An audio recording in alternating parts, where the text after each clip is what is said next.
It's the most wonderful week of the year. This is Mania Week, and we're going to get into all things Mania Week here on WrstlXtra.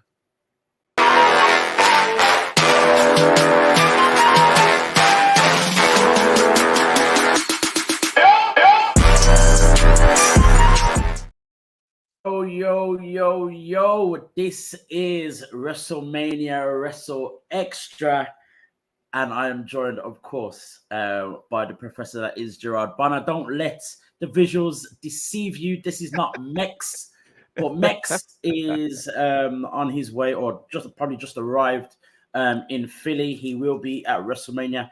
Try and find him if you can.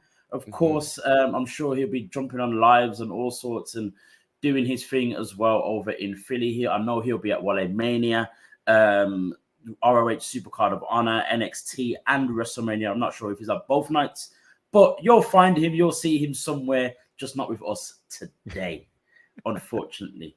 And of course, I am A-Dazzle, the Black Wrestling Advocate, joined by Gerard Bonner, the professor, the omnipresent man that is Gerard Bonner. Let's get into it. I'm gonna start with these words right here. Breathtaking, extraordinary, incredible, sensational, spectacular, stunning, tremendous, unbelievable, carved from stone.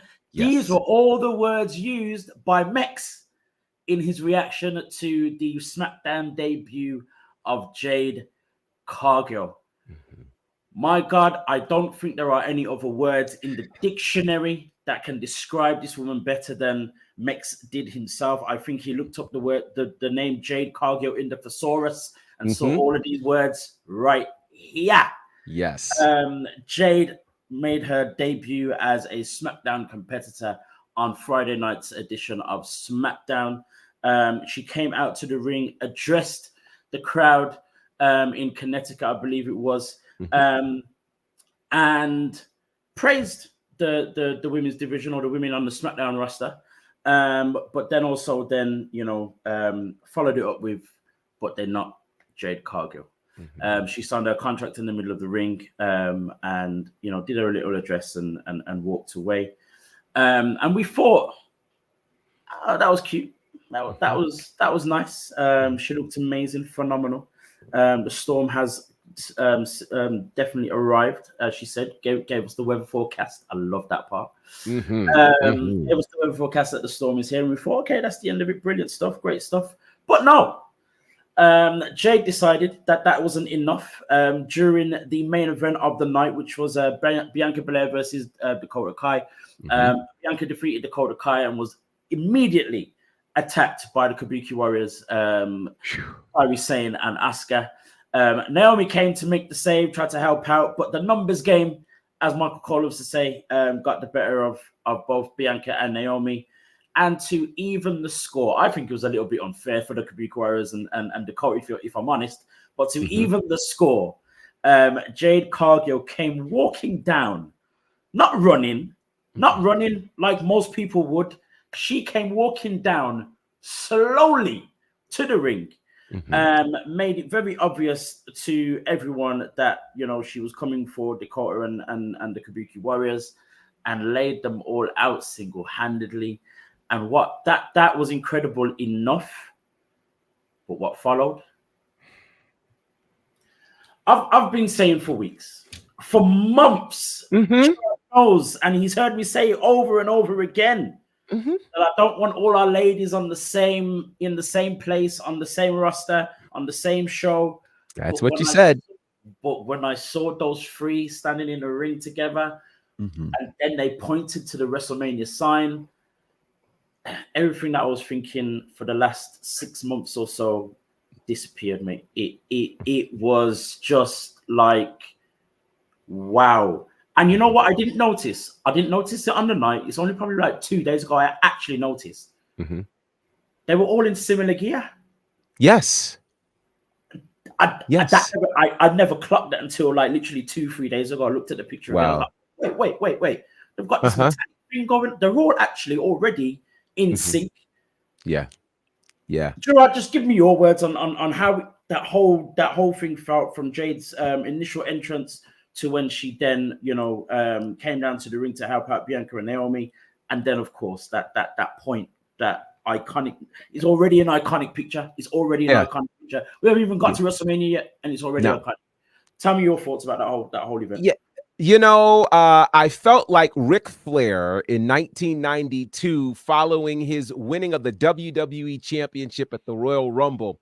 And he said these words with a tear in my eye. I will tell you, first things first, the entrance of Jade Cargill. We have seen the transformation from a pro wrestler to a WWE superstar. That's what we have seen. And so there have been a lot of people who've been very critical saying, oh, it's taken too long. Why haven't we seen Jade Cargill yet? They were transforming her from a pro wrestler to a WWE superstar. That is what you saw Friday night. From the buildup to the entrance alone. My God. Like it's almost unfair. She walked in that ring and you knew, Booker T talks about the airport test. This is way past the airport test. This is somebody who takes your breath away. And it's not just beauty. It's being regal. It's a walking, living superhero standing in front of you. That is Jade Cargill. And we hung on her every word. And then to end the show with her. And I mean, people were wondering, okay, what will all of these months of training in closed doors do for us? Well, we got a very good taste. She gave us her classic bicycle kick, that pump kick that she's been known for. But we saw something new in the arsenal, that pop-up power bomb, which was crisp. It was powerful.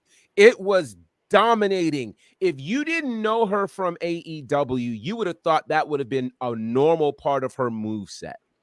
But those of us who've watched her from the beginning of her career, we went, oh, new chinks in the armor. And then her finisher, Jaded, it looked great. And I think one of the things that's so interesting is, again, live TV has its set of challenges, but she proved that she was ready.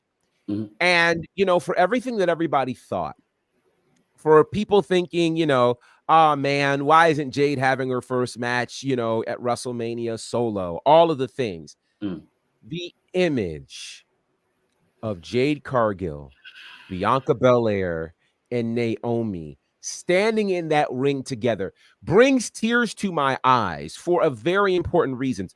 I realized as I've been watching people have comments about it and talk on the socials and things, I've realized that people who are already asking who's turning on who first, when's Jade's first solo match, you're asking all these questions. You don't understand what you're seeing in front of you. What you are seeing in front of you is a moment that literally took lifetimes to be made. I did a video yesterday that's on my socials. You can check it out, about this Jade Cargill entrance and what it really means. But I want to remind some people, we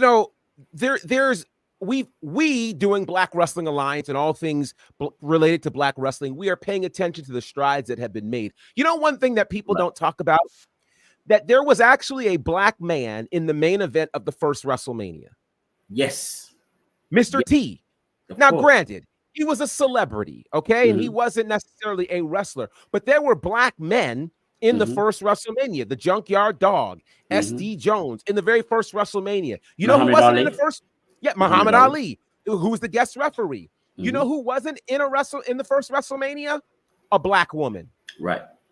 You know who didn't find their way to a WrestleMania until WrestleMania 6? A Black woman. Wow. And at WrestleMania 6, it was in a mixed tag match with Dusty Rhodes and Sapphire. Sapphire, who came in as a valet, who had not had a single match in WWE. It took years between that And Jacqueline might have been in a WrestleMania. I don't exactly remember, but I can tell you WrestleMania 18 was when we saw a black woman walk into a WrestleMania as a champion, that being Jazz. Yep. And she left as a champion. As a champion, of course. 18. We didn't see a black woman in the main event of WrestleMania until 37. Jeez. 37. Wow. Okay. So when you wonder why this is so significant to us, when you wonder why we're taking intentional time to talk about it, it is because for as difficult as it has been for black men to be recognized in the space of pro wrestling, it's been that much harder for black women. Of course. And to be in a space now where we have 3 black women in one brand who are all superstars. And that's not, I mean, and we have more in the pantheon of WWE, not even getting to outside of WWE. We have never seen a picture of black excellence and strength from a female perspective paraded in WWE like this ever. Ever. Having 2 is one thing. A couple of years ago when we got Naomi and Sasha winning the tag titles, that was a big deal. That was a big deal. We are about to get 3 women. And I want to help people with the history on this. This is why this is historic. Go for it. You have Bianca Belair, who is the only undefeated woman in WrestleMania history. The only. The only. 3-0. Okay? And she's one of only 2 women in WrestleMania history with a winning record. Think about that. Bianca has the best record of everybody. You have Naomi, who will walk into this WrestleMania. It will be her 9th WrestleMania, more than any other woman in history. So you got 2 history makers on this team, plus a debuting Jade Cargill. Do you against the Kabuki Warriors and Dakota Kai? You are talking about a picture of celebrating women, celebrating diversity on a not in the pre-show, not in the WrestleMania Battle Royal, but in a marquee match on WrestleMania Saturday. Guys, this is what we have marched for. This is what we have lobbied for. This is what we have believed for. So I can't just gloss over this moment. This is why this is an iconic picture. This is why this is an iconic moment. And I may very well cry on Saturday when I watch these 3 African-American women stand side by side to fight a common enemy on the biggest stage that pro wrestling has to offer. It's incredible. It's incredible. To add to all of this, to add to the history, to add to the the magnitude of this whole thing, you need to remember that in 2023, all 3 ladies were champions in their respective companies that they were in. Correct. Not exactly at the same time, but at one point you had Bianca Belair. She was the longest reigning women's champion of the modern era. At that same time, Jade Cargill was the TBS champion, had hit 50-0 as a pro wrestler in AEW, undefeated the whole time she was there as a TBS champion as well. And just months later, you had Naomi, who was breaking social media records when she joined Impact, breaking records for them on their YouTube channel, on their social media, all of that. She was a knockouts champion, defeated probably one of the most successful knockouts champions in recent times, Deonna Purrazzo, 3 times. Yes. Let me just remind you, 3 times. And now, and don't. There is no way. There is no way. If anyone told me this time last year that this would happen, where all 3 of them were in the same, not even the same match, not even on the same team, but just in the same company. Right. I would have said, oh, whatever. Yeah, you're dreaming. I love the way you're dreaming, but that's a bit of a dream. But it's reality. The 3 of them are together. And again, I will say this, as much as I have lobbied, and I still, a big part of me still feels I didn't really want them all to be in the same place, on the same roster, on the same brand. But at the same time, to see it happening, to see it in front of me, to see it fulfilled, it's it can't be played down. It can't be played down. It can't be played down. And it's crazy to think that we are back in a place, because around this time last year, I think it was very similar to where, you know, I think Tasha Steelz was the or when Tasha Steelz was the knockout champion, Bianca was also a champion. Athena was coming through as ROH champion, I believe. You know, we had a time where in all of the major companies, it was a black woman at the top. And at this time last year, Mercedes was the New Japan, yes, or was the IWGP Women's Champion. Absolutely, correct. Yeah, and we're now back in that space where, you know, I made mention of this on my story when it comes to the ladies pointing to the WrestleMania sign, and you've got a picture of all three of them just pointing up, and I said, to me, they're not just pointing to the WrestleMania sign. They're pointing to where black women are in pro wrestling right now, at the top.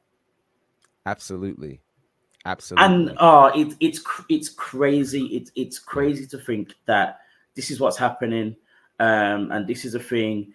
And I know that, you know, unfortunately, we had all the debacle with, you know, Bianca being on the front of the 2K game, and that had the reaction that it had, and it was much talked about, and all the rest of it. But we are once again in a space where they are on top. Bianca is there. Naomi's back. Jade is here. Athena's running things on ROH. Amanata's in the final to be crowned to be crowned the first ever ROH Women TV champion. Mercedes is now in AEW and the most talked about thing in that company. You know, and then Tasha Steelz is still kind of, you know, swimming around the Knockouts championship, you know, conversation as well. We're back where we need to be, and it's no surprise to me. I don't care how many racial, you know, comments we're gonna get from all of this kind of stuff. And I think Sir Wilkins of the Jobber Tears podcast, he did a little video the other day, and he said, you know, sometimes there are certain things that people are going to react negatively to, but you've got to understand, not everything in pro wrestling is for you. Not every single moment is not for you. Wrestling is for everybody. We hear that over and over again, and it sometimes sounds like a, you know, a bit of a cliche maybe and all the rest of it, but there are so many moments that are for very specific people. And it's done like that on purpose. You know, in the same breath, we've got you know, Legado del Fantasma and LWO. Like, I'm not gonna get excited in the same way that I do about, you know, the ladies, Bianca and Jade and Naomi. But at the same time, I understand. Yes, I am mature enough to understand that that may not be for me. I will still get excited because I love those guys. But the level of excitement is not going to be the same as if, you know, as it is when I see Jade, Bianca, and Naomi standing in that ring, pointing to that WrestleMania sign. Not everything is for the, you know, white male in his mid-30s.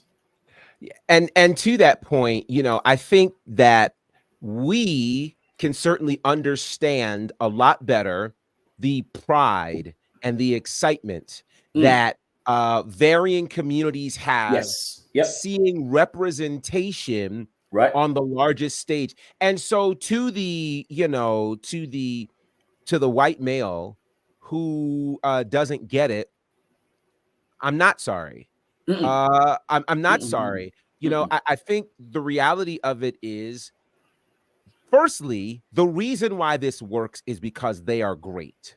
Okay. All of these people who are showing up at WrestleMania are fantastic at what they do. You know, and all of these people that are in top spots are not there because of the color of their skin, or because of who they love or their ethnicity. They're there because they're good. And they happen to wear these other handles and these other labels. And I think what people have to understand is the reason why many people can cheer for them is because they're good. And so if as a Caucasian man, you don't see yourself in that, well, there's plenty of other places for you to see yourself. But don't diminish this moment Right. because it's not yours. I'm not Right. going to take it. I don't take anything away from the women's movement. As a matter of fact, I'm a big supporter of it. Massive And supporter. here's why: because I understand what it's like to not be represented in these Right. spaces. So Exactly it's that. hard for me to fight for, to see equality from a racial perspective and not fight for equality from a gender perspective. Yep. So it's why we celebrate all of these things. And so I could care. I think there's obviously space for education for those who don't get it. But at Mm-hmm. the same time, I'm not going to let that take away from the magnitude of this moment. And let me say this too, because I don't think this is just a racial thing. I think sometimes because younger generations have seen this kind of thing more regularly, Mm-hmm. there's not the understanding of the fact that this isn't the way it always was. Right. It Right. hasn't always been that we could turn on our television screen and see strong Black women, presented at the top of the card, Mm-hmm. and see them in multiple places. Lord knows we haven't even gotten into NXT. The multiplicity of representation that's found in NXT for Black women, Black men, a little of everybody. This is the way it should be. And there's been a lot of people who had to fight and ultimately give their lives and careers so that we could be at this day. And Mm. so this is a major thing. And it's part of my mission to ensure that we don't forget this kind of thing, that it's not swept under the rug. And we'll talk about obviously Wale Mania a little later, but Wale Mania was not a thing 10 years ago. Nope. Nope. I think people need to be clear. At WrestleMania 30 in New Orleans, there was no Wale Mania. Mm-mm.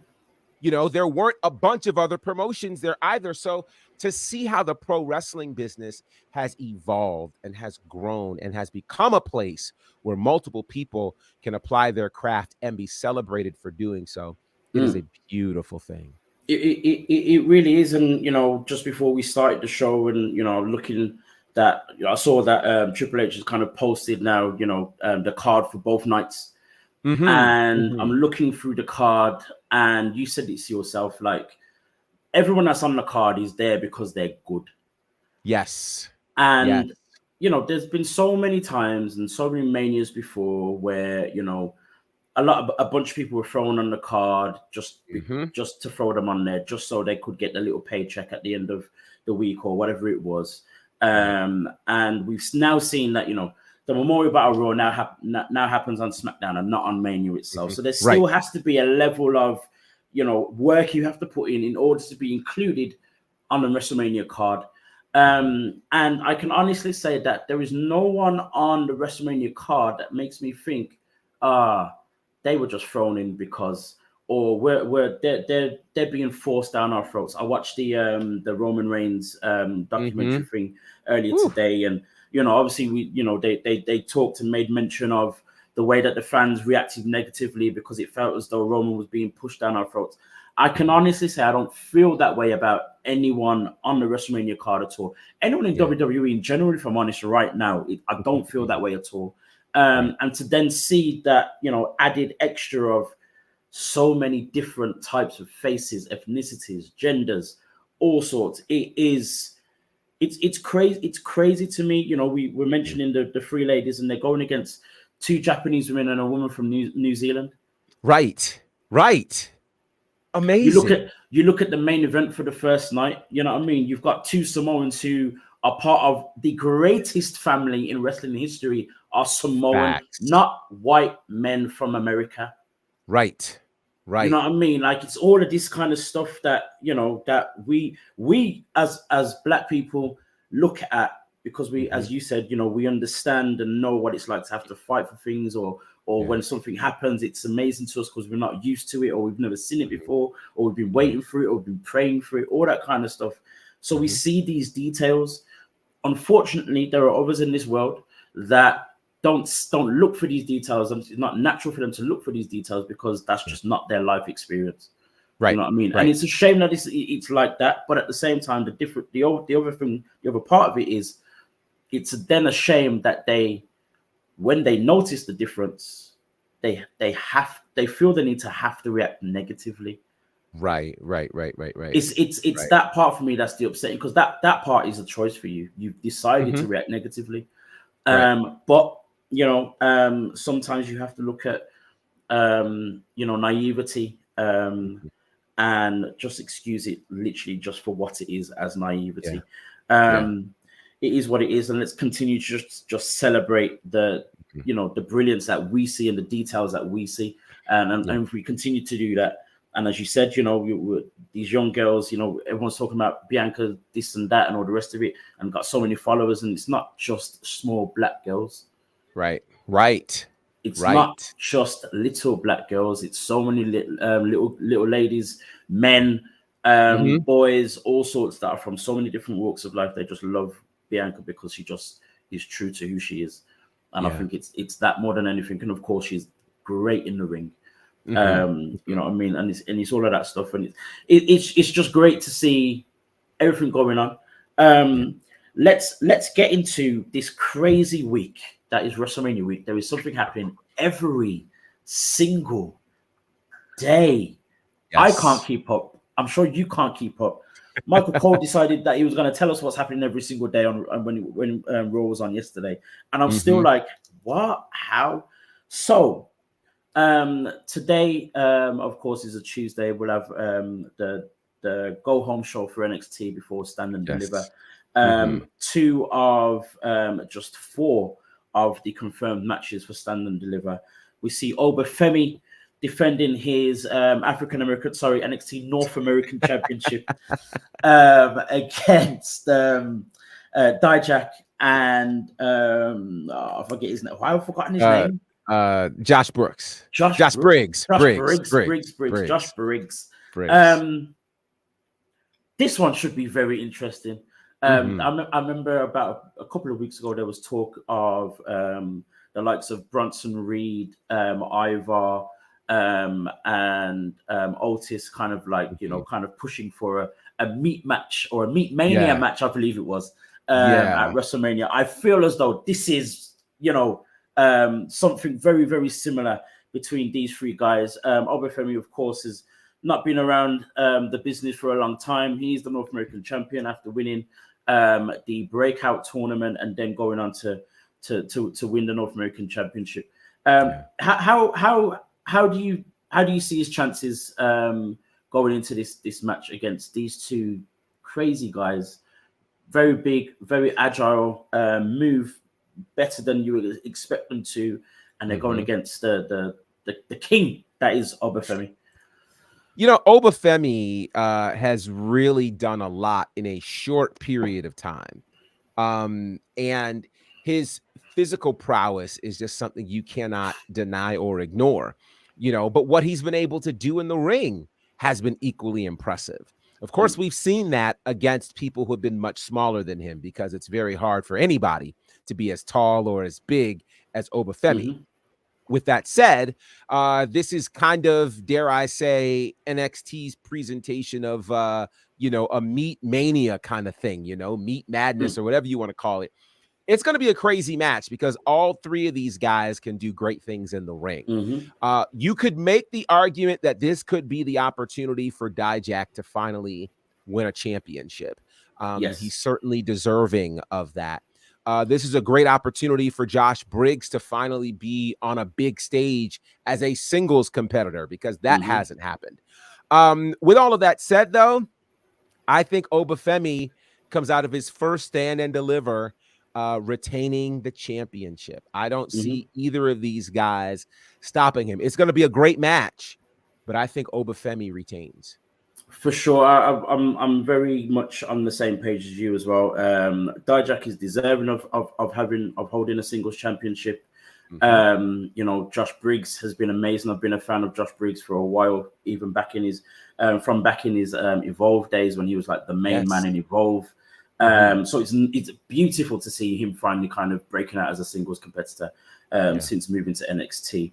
But I do believe this is the perfect chance to kind of cement Obafemi as the North American champion, as someone to watch for the future. as someone to, as a match to kind of prove himself as well. As you said, you know, he's faced smaller guys to him, where these guys are kind of very closer in stature and height and weight to Obafemi. So it's going to be a great test for him, but I think it's the perfect chance for NXT and Shawn Michaels to capitalize on just showing everybody who Obafemi is. The other match that we see has been confirmed as the main event for the night. Wow. Which is, of course, Trick Williams versus Carmelo Hayes. Just give me your thoughts on this one. Yeah, you know, this is the match we predicted probably 6 months ago. We knew it would come to this. We knew it would happen here, and it has kind of followed the trajectory. It's gone through the long road.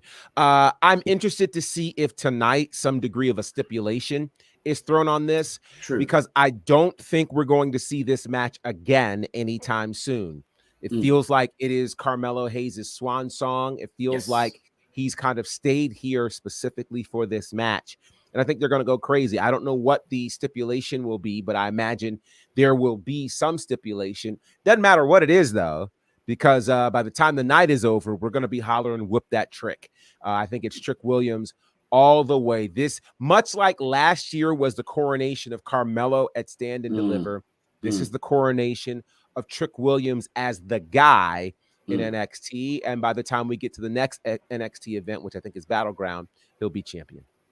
It definitely is looking that way. You know, there's been loads of talk for the last few months of, you know, the way that the NXT WWE higher ups are impressed with Trick Williams, the reactions that he's received both on NXT when he made that running save for Carmelo Hayes on SmackDown. Even when he's not there, Whoop that Trick is being cried by fans on different shows, on SmackDown, on what, you know, on different things as well. So this is definitely a chance for them to capitalize again on you know, the superstar status of Trick Williams, of course. We see this as very much a swan song for Carmelo Hayes. There's been talk of him moving to the main roster. We've seen him on SmackDown. He was in the United States number one contenders tournament as well. He was on the Royal Rumble. Apparently, there's been plans made for him to be on the main roster since just before the Royal Rumble back in January as well. But I'm not completely sure exactly when that will happen. So there is talk that he'll be on the main roster by the summer. So it's possible it could be before then, but I think it's almost like a guarantee that they'll definitely have, you know, summer in mind for him to be there and fully fledged as a main roster star. How do you see, you know, we said this match may not happen again, but do you still see Carmelo kind of in and around NXT after Stand and Deliver? It's interesting. To me, it makes logical sense that he shows up on Raw, you know, the night after Mania. That makes the most sense to me. Now, obviously, it's going to depend on what happens in this match. Will he want, you know, a lick back, perhaps, and maybe they try to run it again on an episode of NXT. But I think part of what needs to happen is Carmelo needs the opportunity to go up. I don't think Trick Williams gets to fully flourish in his own stardom with Carmelo Hayes still there. So I think it's a necessary move for Carmelo Hayes to be moved sooner than later. For instance, I think it's been, you know, unrelated but related. You've got a signed SmackDown star in Braun Breaker, who's currently holding the NXT tag team titles. Right. And it's like he's still there lingering. And part of the challenge is his star isn't rising in either place right now. You know, he has to be devoted to one place for his star to shine. I think that's the case for Carmelo Hayes as well. So to me, I don't think they can afford to wait until the summer unless they're going to keep him off of television in both brands and do some special buildup for him. But I totally think he needs to go to I mean, it's overdue. The man was in the Royal Rumble, the only NXT representation on the male side, you know. So he was in the Royal Rumble. You put him in the U.S. title tournament. He's ready. Let's let him fly. Right. For sure. You know, we mentioned Braun Breaker and he's holding the NXT championship. He's been, presented as a new SmackDown superstar. Funnily enough, they don't mention on SmackDown, they don't mention him having the NXT Tag Team Championship, which I think is very weird. I don't completely understand what that's about. Right. I thought the days of Vince kind of not acknowledging NXT had gone, but they're still there in some way. So is it kind of almost set in stone that the NXT Tag Team Championships change hands at Stand and Deliver?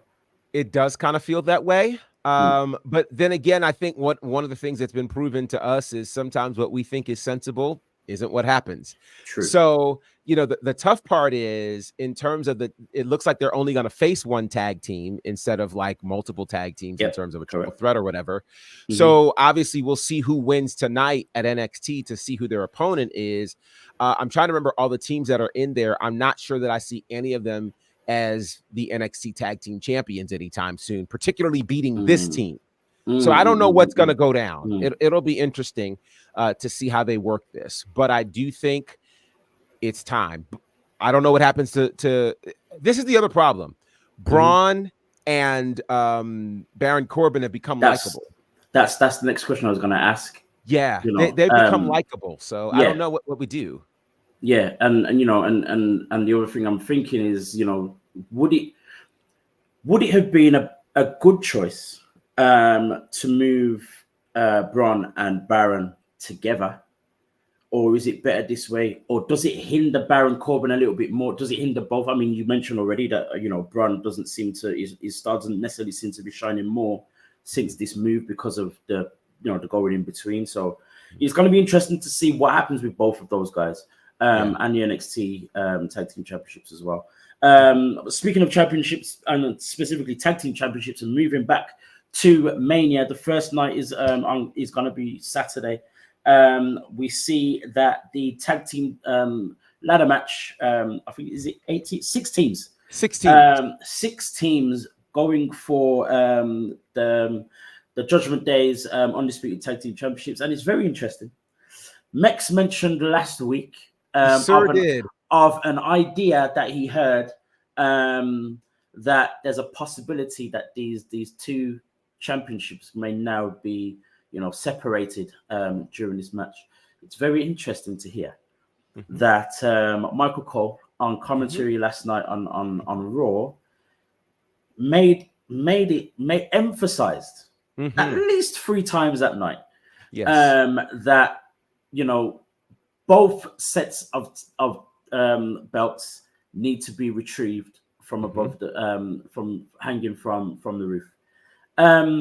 Mex mentioned again last week that there's an idea that one team might grab one set of belts and another team grabs another set of belts. We said, it makes sense for someone like R-Truth, the goofy man that he is, not all there in the head, to grab one set, more than likely the Raw Tag Team Championships, right? And think the match is over. He runs away. Miz just follows in confusion, and there's another set of belts, or these SmackDown belts are above the ring, and another team grabs that. Is this now, from what Michael Cole said yesterday? I'm sure this is going to happen now.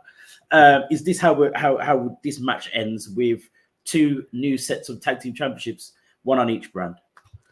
Absolutely, it does. It does. And I think this is arguably the most brilliant way this could have happened. Definitely. I mean, we could not have written something better than this.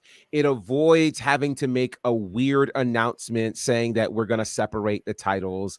It avoids making Judgment Day look weak. It avoids all of that. True. And what I think it's going to do is we could literally see 2 teams win this match. Kind of reminds me of WrestleMania 2000.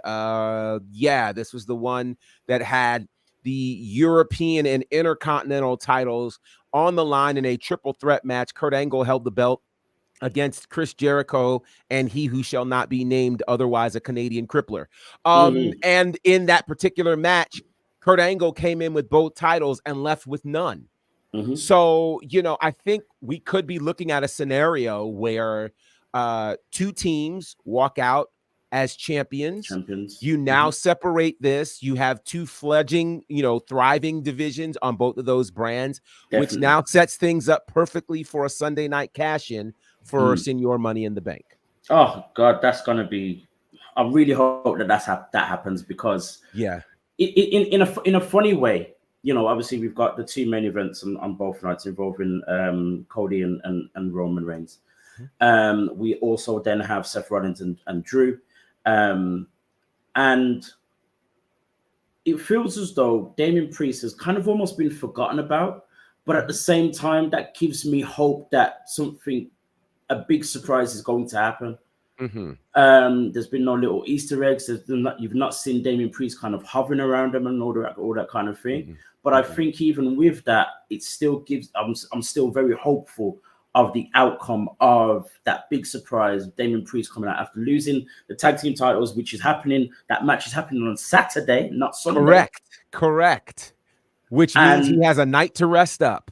Exactly. And then the match between Seth and Drew is happening on the Sunday. Correct. Damien might feel like he wants something to do on Sunday. Well, if there was an Easter egg, if there was one, I don't know if anybody noticed this last night, but what was Damian Priest wearing last night? During the match, he wore the Senior Money in the Bank t-shirt last night in the ring and wrestled in it. He normally doesn't wrestle in a t-shirt. Never does. So to me, it's the very subtle reminder. Nobody mentioned it on commentary. Nobody said anything. Dom is doing crazy things backstage. Yeah, I think we're going to see this happen Sunday night. And if it doesn't happen Sunday night, it's happening Monday night. But it's happening. It's happening. It's definitely happening. Before we leave Philly, it's happening. Listen, by the time we're back here next week Tuesday, it would have happened. That's my prediction. Most definitely, absolutely. Surely it would have happened. What was interesting yesterday as well on Raw, I won't go into it too much, but is what Dom's doing. Legado del Fantasma, Andrade. The excitement of possibilities is crazy right now. It is. I don't know whether that's Dom disappearing from the Judgment Day, or them building more with the Judgment Day, or the Judgment Day turning into, I don't know what the Spanish word is for Judgment Day, but something like that. Like, what? Yeah, something is up.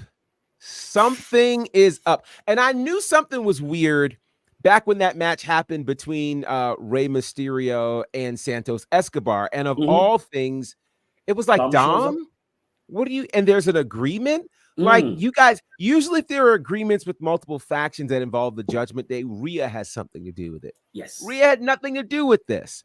So if Dom is kind of going rogue right now, that's another layer for him. That's another layer. And I absolutely think, unlike last year, Dom and Santos will get the win this year. And I think, we're going to have a situation, because should Judgment Day lose the tag titles and Dom and Santos win, we got an interesting scenario here. Interesting scenario here. Interesting. The other bit that's interesting as well, we've got the Andre the Giant Memorial Battle Royal on SmackDown. Many are saying that favorites for this match are probably Ricochet and Andrade. They're definitely kind of up there with the favorites. Again, to speak of Ricochet, I mean, I almost got emotional again this week. Because I'm just seeing the reemergence of Ricochet. I'm loving every second of it. He picked up Ivar and walked a few steps with Ivar. What? Then, of course, we're talking about Dom and Judgment Day backstage, and it was made mention. Dom said that Andrade, was coming to help to sort out the Ricochet problem. Andrade versus Ricochet. Sheesh. What did we do to deserve this? I don't know. Wow. I don't know. Wow, But wow, this wow, is wow, wow. wonderful. It's wonderful. It's gonna be phenomenal. It's gonna be Yes. absolutely phenomenal to see what happens there and to see that Ricochet is kind of in the middle of it all as well, and involved is a beautiful thing. Yeah. Moving into Sunday, Mhm. the one of the most recent matches announced, something that I guess we expected to happen, Mhm. is Bobby Lashley and the Profits Mhm. finally taking on Karrion Kross, AOP, the Final Testament, Mhm. and that would be a 6-man tag team match, which will happen on WrestleMania Sunday. Mhm. Where it fits on the card, I'm not completely sure. I don't know if it's kickoff. I don't know if it's just in between somewhere or whatever. Mhm.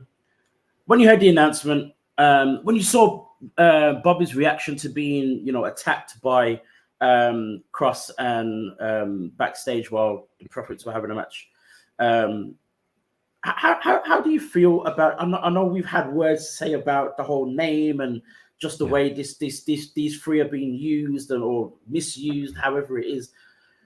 Are we getting somewhere here? Well, I'll say that I'm glad that this match is happening on WrestleMania Sunday and not Mm-hmm. WrestleMania Friday. Oh, for We sure. remember this time last year how horrible we felt when Bobby Lashley, who was supposed Mm, to be in a mm, WrestleMania match, was not given Brock Lesnar, was not given Bray Wyatt, was instead given the WrestleMania Battle Royal, and only came out and waved like a pageant queen on WrestleMania Sunday. So I'm very happy that this has translated into a WrestleMania match for them. mm. I hope, and one of the things that's good is that it's a Philly street fight. So that Yes. means people are going to automatically be into it because you have weapons.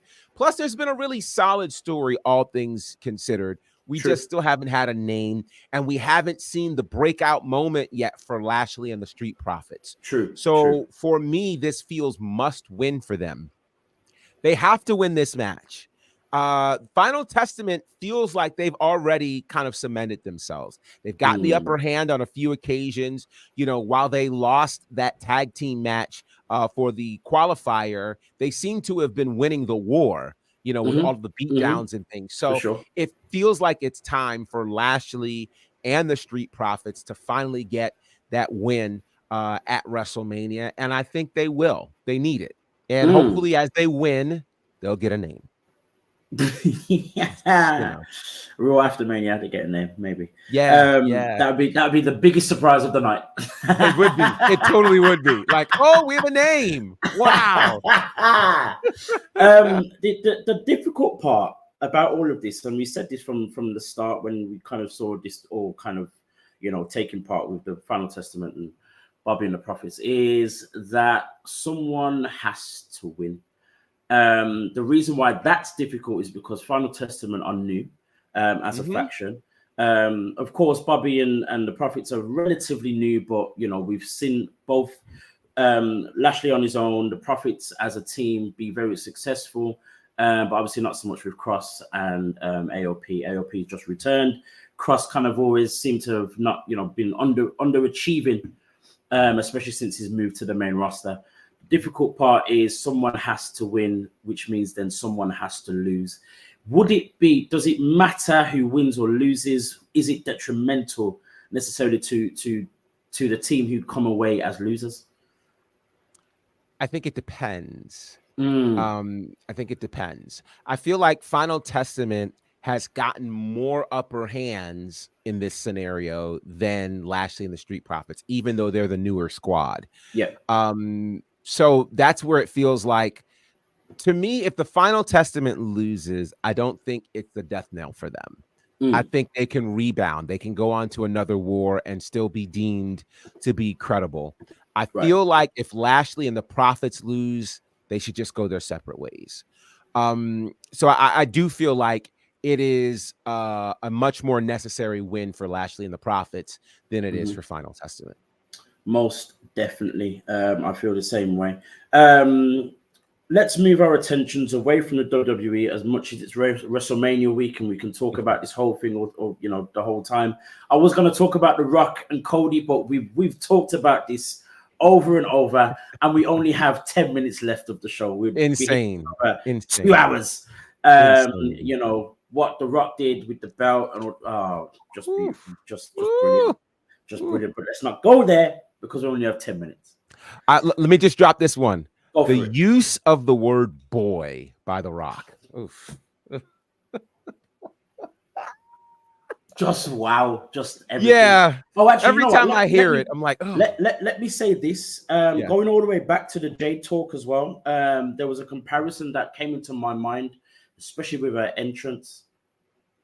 Jade's entrance is almost exactly the same as The Rock's right now. Yeah. Strong similarities. Yeah. The blue, that tells you what they think of Jade. The storm, the presence, oh man. Yeah. It's beautiful. Wow. Beautiful. WrestleMania week, but of course, it's other people's opportunities to get their promotions down in the same city area as WrestleMania, to capitalize on the footfall and the amount of people and fans that are going to be in those cities. Very, very good business move. There's nothing negative about it in my eyes. It's just very clever. And of course, Ring of Honor, Supercard of Honor will be happening on the Friday. We've mentioned it very quickly already, but let's get into it.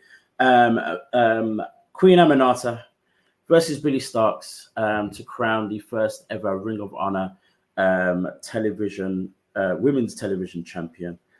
We did kind of, predict our thoughts and whatnot with this one last week. But with it being in a few days, has anything changed? What are your thoughts? Let me ask a very specific question. Who is it more important to pick up this win? Is it for Billie Starkz or for Queen Aminata? I feel like it's most important for Queen Aminata because she's undefeated in Ring of Honor, and it is her first major pay-per-view with this company. It says a lot. Now, she'll rebound if she doesn't win. Of course. I don't think it hurts Billie Starkz very much because Billie's position with Athena is cemented.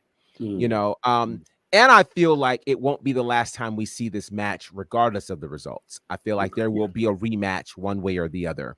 But I think Queen Aminata needs this more.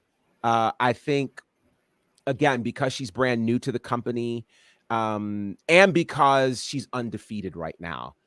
Billie has been there. She's been in the main event. She's done this whole thing. If she loses, if it does anything of her losing, it may actually start to, put some real cracks in the armor of what she's doing with Athena. I think it would be overkill for Billie and Athena to hold both of the women's titles in Ring of Honor. I think that just would be a lot, So I think there are a lot of reasons for Queen Aminata to win it. Plus, she's just coming off of Ramadan. She's got strength beyond strength. I mean, when you have fasted all that time and you've got your spiritual strength happening on top of, man, they're not going to be able to handle Aminata. 21 days. And she fasted while she was wrestling and wrestled while she was fasting. Man, please, you can't stop that woman. Right. Of course, we know it would be a win for us. Yes. But I think the beauty of this as well is that I don't think it's detrimental to either woman. Whoever wins, loses, the possibilities, even, the possible overkill of seeing both Athena and Billie Starkz with championships. I think it would further cement Athena as well. She would have even more to brag about, even more to be possessive of as well, with one of her minions also being a champion. And again, whoever loses is almost guaranteed to become, an RH Women's TV champion at some point, near future, before the end of the year, whatever it is. I think, there's more than enough trust and, hope in both ladies to see them with that title at some point. I think that's the beauty of this match. Whatever happens is only good. In every way you look at it, in every aspect of it, every outcome, it's going to be great. It would be phenomenal to be able to come, sit down here next week, Tuesday, and talk about Aminata as the first ever. I don't care what that first ever is, but that first ever, to put that on her name, would be beautiful. So that's the personal hope, but at the same time, just her being there is phenomenal alone. It could have been very different this time last year. She was injured, didn't do anything. We talked about it many times about her being on a rise in terms of her career. It halted, dramatically last year, but she's back to where she kind of, or we expected her to be maybe this time last year.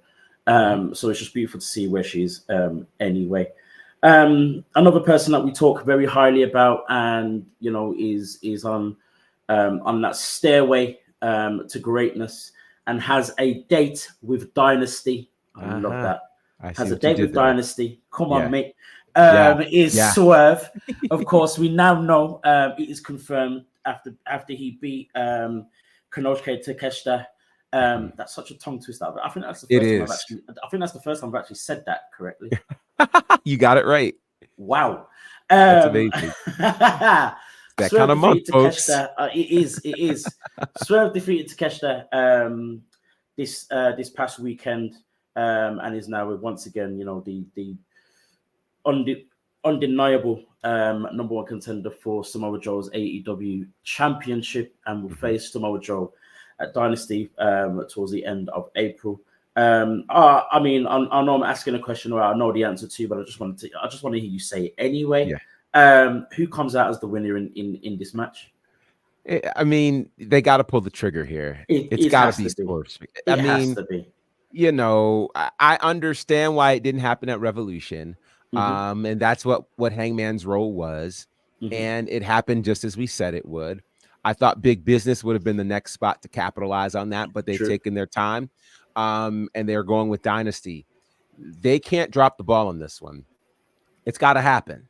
Has to happen. There's no reason for it not to happen. It's got to be Swerve Strickland. And it has to be at Dynasty, because if the tea leaves go the way we've been predicting that they'll go, it'll give him a good 4-month reign or so until we get to All In London, where we'll see him and Ospreay, which I think would be, oh Lord, it's just right. It's just right. It's just right. So I think this is the cool part about, for lack of a better terms, predictable booking. This is just kind of where we need to be right now. And so there are no other moments to be stolen on this card.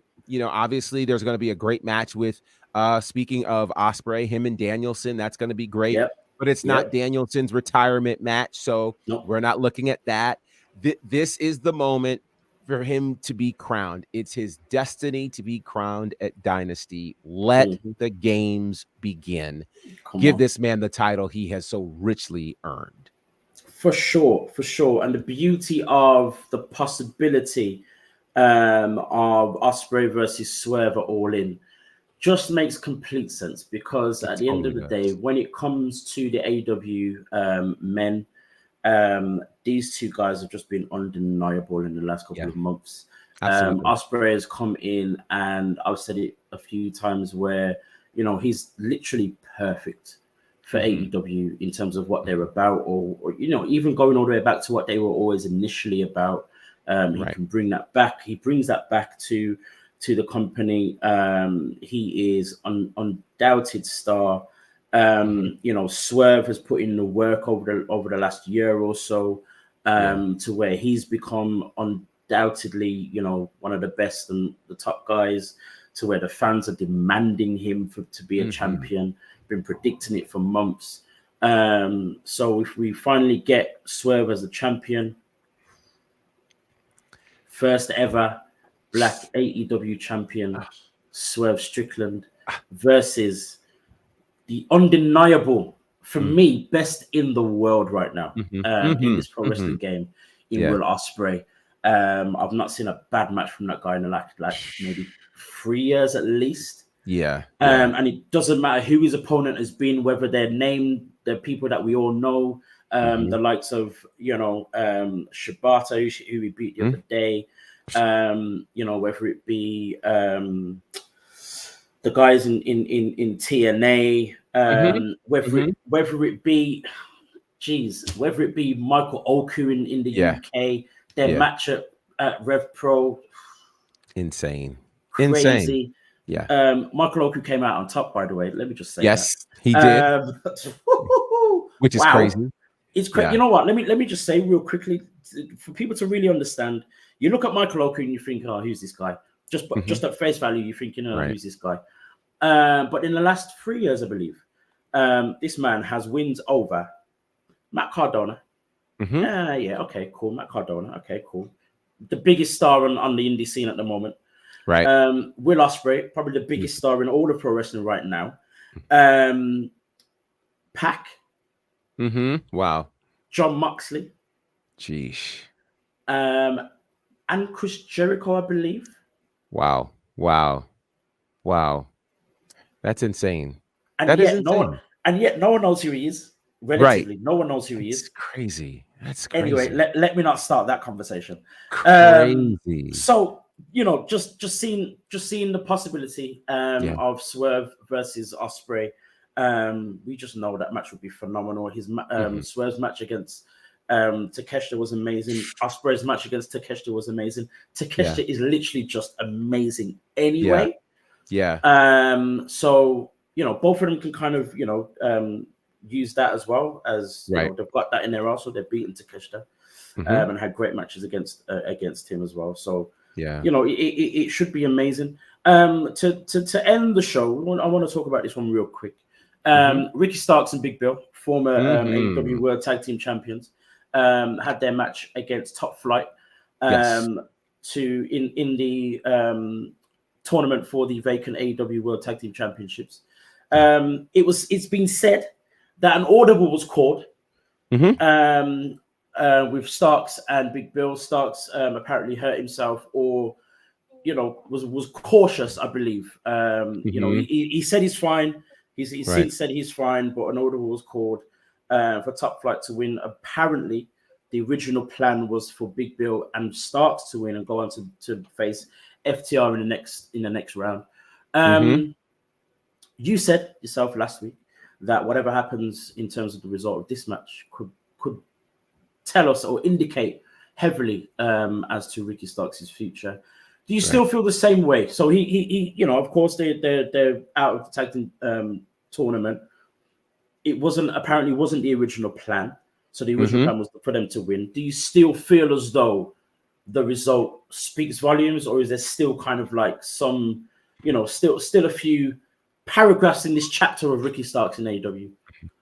Yeah, it's interesting because I think if the conditions of the win were different, I feel, like for certain, like, okay, Starks is on his way out.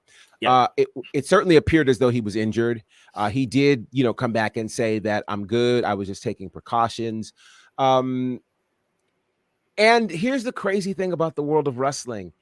We don't even know what to believe anymore. Do you know what I mean? Like, we don't know what to believe. Like, did he call that auto? Because it was clear the ref wasn't aware.